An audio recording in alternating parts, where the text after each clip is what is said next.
Ladies, and very gentle men. If you drive a Chevy Sonic, Chevy Spark, Chevy Bolt, Chevy Volt, a lot of Chevys on this list, a Nissan Versa, the Versa Note, I think it's called, the Honda Fit, Toyota Matrix, ladies and effeminate gentlemen, you people are dangerous. Very, very dangerous. Hello, I'm Stefan with Slow Media, and this is the Tuesday turn Tuesday traffic tirade, Tuesday traffic rant, Still ironing out the title, okay? traffic love fest. Anyway, these subcompact hatchback vehicles, these small little tiny little four bangers that you almost always have a run-in with these people on the highway. Maybe I'm the only one that's had this experience, but have you not been almost ran off the road by a middle-aged woman looking like a kindergarten teacher with the hatch completely stuffed full of supplies, like she's running errands for Amazon Flex with a bunch of packages in there, and she has tried to ram you off the road, or you're going too slow for her even though you're going 80 on a 65-mile-per-hour highway.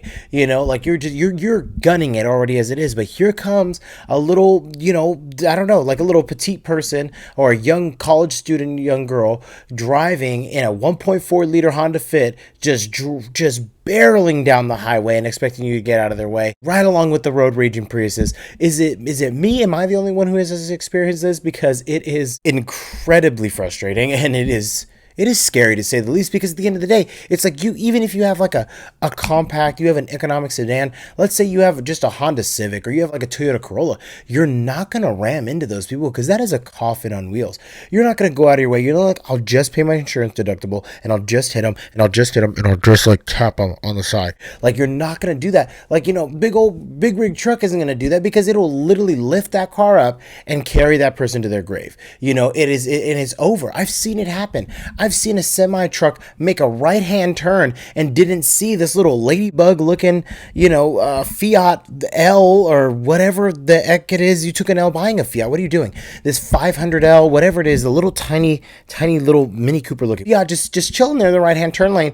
But the semi didn't acknowledge that more inside lane wasn't also a secondary right hand turn lane, which makes sense because, hey, the semi's got to make wide turns. I get it. It's got to go a little bit more in.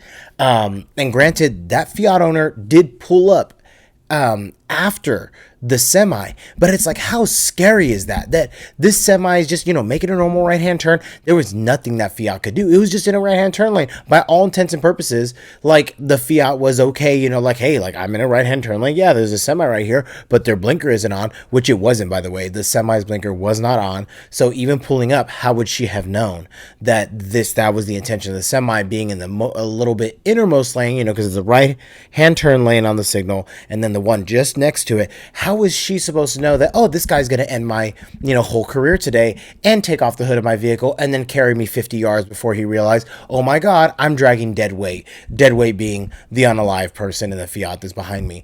Thank God, thank goodness, she crawled out of the back, the window to the wall. Oh, to the walls, to the sweat drips down my butt. She crawled out of the window. She was fine, but horrific. I was just sitting there in awe. There's nothing I could do. Like, what are they going to do? Honk at this woman so she could be more frightened? And then before you know it, she just sees, like, just coming in at her head. The semi truck, it literally lifted up the vehicle and it took it. The semi would do that to any other car. But what I'm saying is that any vehicle would have that effect on these dangerous young ladies. Please, if you're in those kinds of vehicles, you're in a Toyota Maker. Want to make out? Yes! A Toyota Matrix, a Scion XB, a Honda Fit, any of those types of vehicles, any of those subcompact, tiny little economic cars that don't really get you better gas mileage. They just have a smaller gas tank and they're way smaller and they're just smaller. You try to go anything over 60, you're not getting 40 miles per gallon anymore. I hope you know that. The other night I saw one. I was just coming home. I was about to make the same thing. Again, a right-hand turn. I was just about to make a right-hand turn. She had gunned it behind me the entire time, just riding my back bumper the whole way down, riding my back bumper. And then she finally, gets right in front of me, all, and I'm in the right hand turn lane. There's an arrow pointing that it's like, hey, if you're in this lane, you have to turn right because it ends after the next light. So it's not like, oh, I'm going slow because I'm turning right and I'm getting in her way. I am going to make a right. So I am slowing down, even though it is a green light. I am slowing down, but she gets to the other lane, gets in front of me, and then just skirts out of the last second into the other lane. Just into the other lane that is continuing forward because my lane is ending because it's going to right-hand turn lane. She gets in the back in the other lane that she just fought tooth and nail to get in front of me for.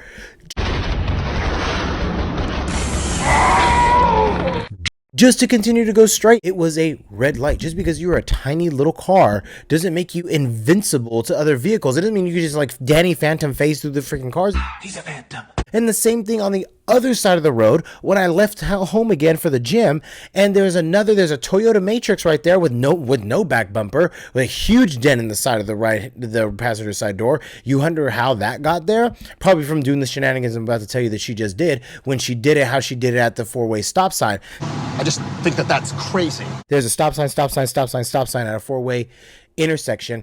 I stop. There's 2 lanes for each side. There's no other cars. I stop with her. We stop at the same time. But you know how there's the white line on the crosswalk? So I stop just before, this much before the white line, but I'm not going to encumber anybody who is walking across the street at that time. Nobody's going to have to go and make like a beeline around my vehicle because the nose of my vehicle is inside the sidewalk walking lane. But this woman's half of her whole 300-pound car with her 300-pound self inside is inside, just physically, because the whole car is so small that it fits perfectly between the 2 sidewalk lines, that it is in there. It is in there like swimwear, just in between the 2 lines, and she's just taking her sweet time. And it's just like, okay, lady, there's no other cars at this stop. Like, you just come to a complete stop, you look both ways, you go. She looked both ways, and then just bursts like a rocket ship as fast as this 97 horsepower, Toyota Matrix with no rear bumper and, added arrow because of the freaking, indentation on the right, on the passenger. Jesus Christ. So, and she just guns it like a rocket. And as she's gunning it, like, it starts fishtailing. How did you fishtail a Toyota Matrix just going 45 miles an hour in a school zone? I'm in danger. Anyways, that's Tuesday tirade traffic for people driving in the lanes. I'll have another one next Tuesday. Okay, bye. He's a phantom.